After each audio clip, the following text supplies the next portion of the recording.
दोस्तों स्वागत है आप सभी का XYZ मैथ के नए वीडियो में। तो आज के वीडियो में हम बात करेंगे समय, दूरी तथा चाल से संबंधित प्रश्न। ठीक है, तो यहाँ पे हम डिस्टेंस निकालेंगे। क्वेश्चन आपके सामने कुछ अजीब टाइप का लग रहा होगा, ठीक है, लेकिन घबराने की कोई ज़रूरत नहीं है। मैं आपको तरीका सारा काफ़ी डिटेल में आराम से बताऊँगा। इससे पहले मैं बता देना चाहता हूँ, रेखीय समीकरण का जो ये सवाल है, ठीक है, उसके अंदर बहुत सी चीज़ें आती हैं। समीकरण, समय, दूरी तथा चाल और मापन के कुछ सवाल हो गए, या फिर क्वाड्रिलेटरल, रेक्टेंगल, ट्रायंगुलर, बहुत सी चीज़ें हैं। ठीक है, आप सब डिस्क्रिप्शन में चैप्टर नंबर 2 लिंक पड़ा हुआ है, देख सकते हो। ठीक है, फिलहाल आज के क्वेश्चन पे आते हैं। क्वेश्चन करने का सबसे बड़ा गलती हमारा ये होता है कि हम पूरे क्वेश्चन को एक बार में सॉल्व करने की कोशिश करते हैं, तो ये चीज़ हमें नहीं करना है। ठीक है, ये मैं बार बार बताता हूँ। तो फिर से हम वही तरीका अपनाएंगे, क्वेश्चन को बिल्कुल ब्रेक करके एक एक लाइन को सॉल्व करते हुए चलेंगे। ठीक है, तो ये देखिए, क्वेश्चन कुछ इस प्रकार से है कि एक महिला साइकिल से 4x+1 किमी की दूरी 5 घंटे में तय करती है। अब यहाँ पर रुक जाइए, आपको समय दिया हुआ है, ठीक है, 5 घंटे का, और किलोमीटर में क्या दिया हुआ है, आपको दूरी दिया हुआ है, यानी कि डिस्टेंस। तो आपको चाल पता होना चाहिए, ठीक है। और आगे क्वेश्चन में कह रहा है कि यदि उसकी चाल, लीजिए भाई चाल भी दे दिया है आपको, x-2 किलोमीटर प्रति घंटे से हो तो दूरी ज्ञात कीजिए। ठीक है, अब कहोगे दूरी तो पहले से दिया हुआ है, यहाँ पे x लगा हुआ है ना, एग्जैक्ट वैल्यू नहीं गिवन है, आपको एग्जैक्ट वैल्यू निकालनी है। ठीक है, तो देखिए, जब आपको क्वेश्चन में, जैसे कि नॉर्मल क्वेश्चन क्या होता था, 3 चीज़ें होती थी, समय, दूरी तथा चाल, तो 2 चीज़ें क्वेश्चन में मिलता था और एक हमें निकालना पड़ता था।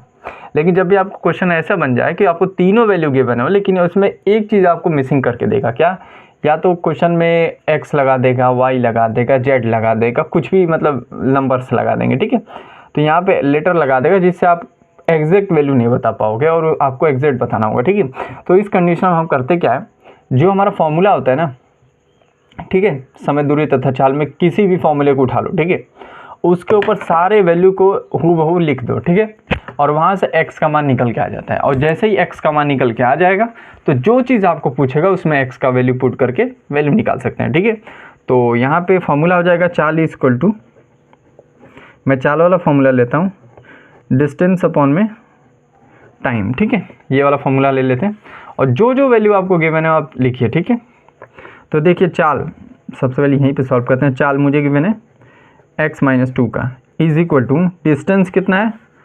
4x+1 का, अपॉन में टाइम है, टाइम कितना है 5 घंटे का। ठीक है, ये चीज़ यहाँ पे आपको समझ पा रहे होंगे, ये 5 घंटा यहाँ पे। ठीक है, अब देखिए, अब मुझे सॉल्व करना है, तो इसको मैं फ्रैक्शन गायब करने के लिए ये चीज़ इधर भेज दूंगा, तो ये आके गुणा में हो जाएगा। ठीक है, तो ये वैल्यू हो जाएगी 5x-2, ये चीज़ यहाँ पे आ गई। ठीक है, इधर भाग में था तो इधर आके गुणा हो जाएगा। ठीक है, अब इसको आराम से सॉल्व कर लीजिए, ये हो जाएगा 5x, एक बार इसमें हो गया ना, अब एक बार इसमें करेंगे तो ये जब -10, 5 का 2 में गुणा किया, ये चीज़। ठीक है, अब सारी x को एक साइड और संख्याओं को एक साइड, ये चीज़ प्लस में इधर आके क्या हो जाएगी माइनस में, ये चीज़ माइनस में इधर आके क्या हो जाएगी प्लस में, ये 1 तो पहले से था ही। ठीक है, माइनस करोगे x बचेगा इज इक्वल टू 11,